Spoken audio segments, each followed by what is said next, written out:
Bismillah, Assalamualaikum warahmatullahi wabarakatuh. Kaifahalukum anak-anak solih dan solihah kelas 4. Hari ini kita akan mempelajari pelajaran Al-Quran Hadis. Nah, pada kesempatan kali ini kita akan mempelajari tentang surat Ar-Rahman. Sebelumnya, silahkan kalian buka bukunya terlebih dahulu halaman 54. Silahkan dibuka. Bagi yang belum ambil buku, silahkan diambil bukunya. Nah, pada kesempatan kali ini, Bu Guru akan menjelaskan sedikit atau secara ringkas mengenai surat Ar-Rahman.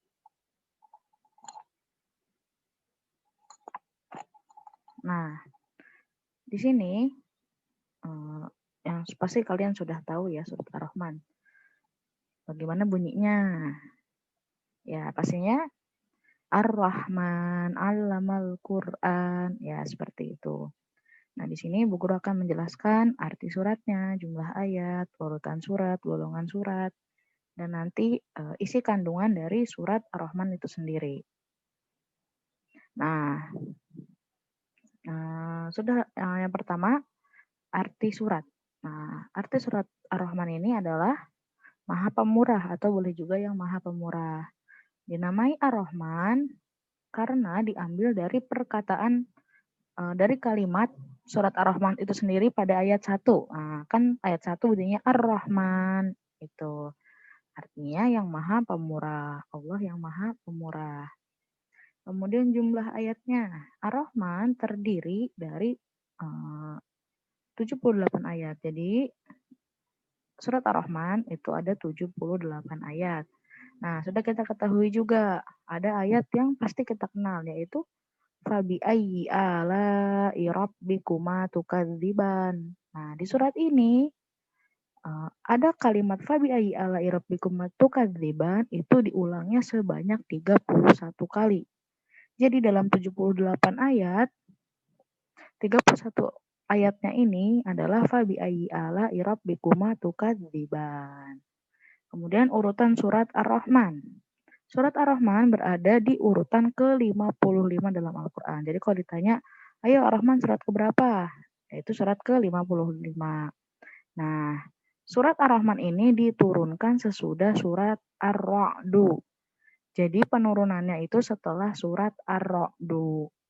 Gitu. Kemudian, golongan surat. Nah, surat Ar-Rahman ini diturunkan di kota Mekah.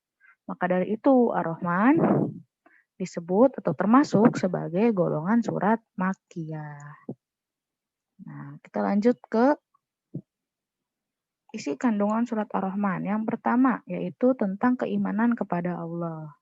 Nah, keimanan kepada Allah ini berisi tentang Allah itu yang mengajarkan manusia. Manusia bisa berbicara, itu Allah yang mengajarkan. Kemudian pepohonan dan tumbuh-tumbuhan semuanya tunduk kepada Allah. Semua makhluk akan hancur kecuali Allah. Jadi kita harus beriman kepada Allah. Kita harus meyakini bahwa manusia pandai berbicara itu atas kehendak Allah. Allah yang mengajarkan. Kemudian pepohonan, tumbuh-tumbuhan, hewan, manusia semua itu harus tunduk kepada Allah. Kemudian di sini juga dijelaskan bahwa semua makhluk Allah akan mati. Semuanya. Pepohonan, tumbuh-tumbuhan, hewan, manusia itu seluruhnya akan mati. Yang kekal hanyalah Allah. Kemudian seluruh alam di dunia ini adalah kenikmatan dari Allah.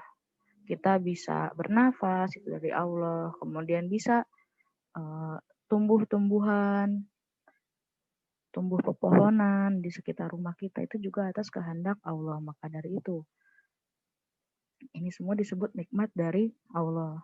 Kemudian dijelaskan juga di sini bahwa manusia diciptakan dari tanah, sedangkan jin dari api. Tuh. Yang kedua, di sini menjelaskan tentang hukum berupa kewajiban mengukur, menakar, dan menimbang dengan adil. Jadi misalkan kalian nih, misalnya Uminya pulang bawa 1 kue. perintah Umi misalkan, Nak, kuenya dibagi 2 dengan adiknya ya.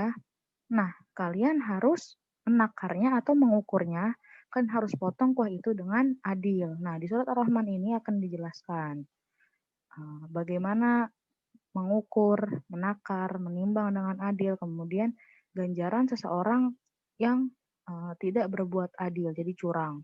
Misalkan, mentang-mentang adiknya kecil, dikasihnya kecil aja gitu. Padahal kalian berdua, adik dan kakak sama-sama suka, tapi karena adiknya kecil, kalian curang, adiknya dikasih dikit. Alasannya kan masih kecil, nah itu nggak boleh. Jadi harus adil. Karena umi kalian sudah kasih perintah, sudah kasih amanah. Harus dipotong, kuehnya dipotong dengan adil. Kemudian penjelasan selanjutnya itu tentang manusia dan jin tidak dapat melepaskan diri dari kekuasaan Allah. Nah, jadi walaupun kalian berada di tempat terpencil, kalian nggak ada yang tahu letak kalian ada di mana. Nah, Allah itu tahu. Jadi kalian jangan pernah merasa, aku di tempat terpencil, nggak kelihatan siapa-siapa, aku boleh berbuat maksiat. Nah, itu tidak boleh, karena Allah itu maha mengawasi hamba-hambanya. Jadi manusia dan jin itu tidak dapat melepaskan diri dari kekuasaan Allah. Jadi dimanapun kalian berada, kalian harus tetap tunduk kepada Allah. Kemudian di dalam surat ini pun dijelaskan banyaknya dari manusia ini tidak bersyukur atas nikmat Allah. Padahal kita dikasih sehat, kita dikasih oksigen untuk bernafas, tetapi kurang bersyukur kepada Allah. Nanti dijelaskan juga. Kemudian ada penjelasan juga tentang hari-hari yang akan datang, hari kiamat dan sebagainya. Nah, itu gambaran singkat mengenai surat Ar-Rahman. Nah, tugas kalian adalah yang pertama, kerjakan latihan soal halaman 55. Nah, di sini ada 5 soal. Kalian tulisnya harus rapih ya, yang rapih. Jangan buru-buru, harus rapih. Nah, nanti kalau sudah selesai bisa difoto, bisa dikirimkan ke guru mata pelajaran masing-masing. Harus rapih ya, dan difoto yang jelas biar bu gurunya kalau lagi koreksi kebaca tulisannya. Kemudian tugas kedua adalah silahkan kalian hafalkan surat Ar-Rahman ayat 1 sampai 10. Nah, kalian hafalkan surat Ar-Rahman, nanti bisa disetorkan ke guru kelasnya, guru mata pelajaran masing-masing, ke guru Al-Quran hadisnya masing-masing.